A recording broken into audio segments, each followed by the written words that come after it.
My name is Lexi Campuzano. I'm 18 years old. I'm from River Falls, Wisconsin. I signed up for the Army on March 28th of 2017. I went to basic training at Fort Jackson, South Carolina. I joined the Army to help pay for college and just have the experience. And I've always wanted to just be a part of something big. My experience of basic training was rough. It was really rough. The first 3 weeks, I struggled a lot because that's red phase, and that's where we do most of our hard training, such as the gas chamber and the confidence course, and I'm scared of heights, so it was difficult for me. And just learning how to not have communication, to go from being on my phone every day, all day, to no communication was really hard, especially when I would get tired and just want to talk to my mom, but instead I'd do push-ups. Basic training is 10 weeks long, and in week 8, we discovered that I have 3 stress fractures in my left hip and 4 in my right, so they decided to discharge me. It sucked because I was just overstriding my runs, and that's all it really was. And it's really common for the females to have hip injuries in the military, so they sent me home, and that was hard for me because being in the Army was just my dream.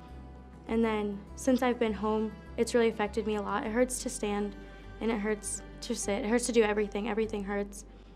So it's unfortunate. The most difficult part of being at basic training was learning how to become independent and not rely on other people to help me through anything I was going through. It was mostly not being able to text my friends, oh, hey, today we did this, and it sucked, and so said this. It was just retraining myself to become more mature and focused on what's important. One of the things that scared me the most at basic training was standing outside of the gas chamber not knowing what to expect. They were telling you, oh, it's gonna hurt, it's gonna feel like a bunch of needles are on your skin, you're gonna cough, you're gonna throw up, you might pass out. So that scared me because I really thought, I'm gonna go in here and I'm gonna frickin' die. The gas chamber is not what I expected. It sucked, it definitely sucked, it hurt a lot. At basic training, they had us do a lot of difficult things, such as qualifying with our weapon was difficult at first for me because I didn't zero it right the first time.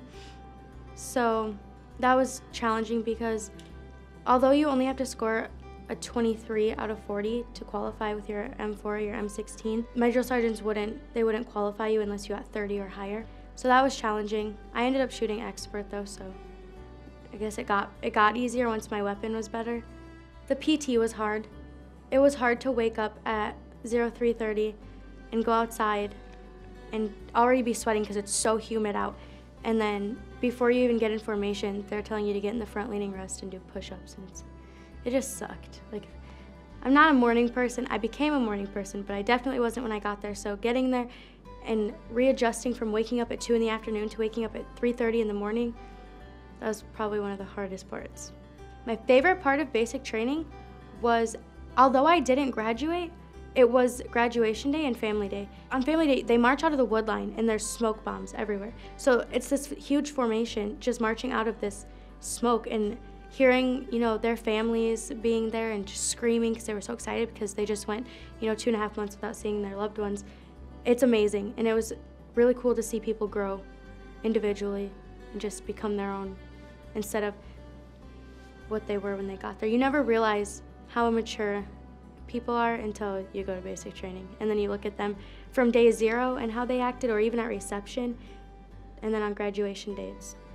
Everything's different. The posture, even our breathing is different. We breathe different. It sticks to you.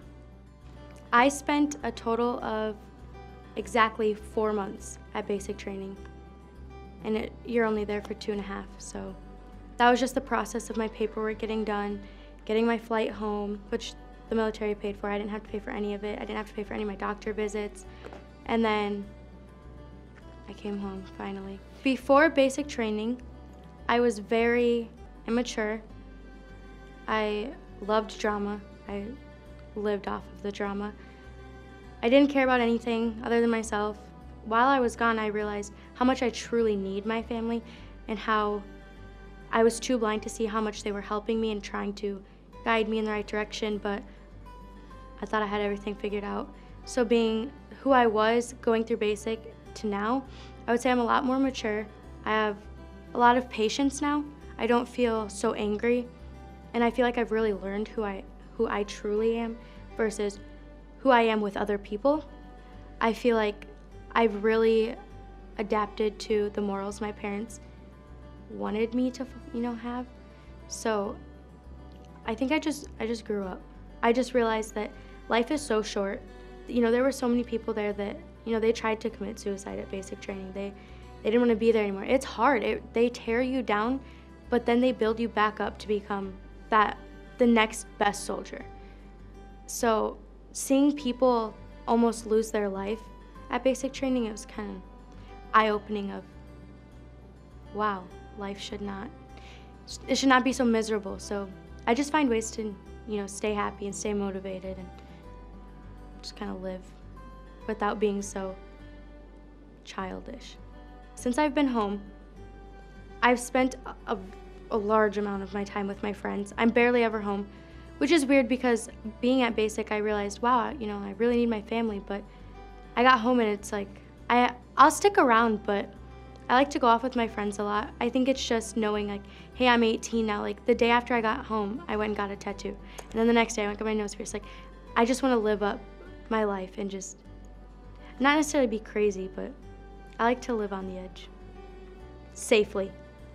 I wear my seatbelt, I swear. If I had to give anybody advice, I would tell them to live happily without hurting others.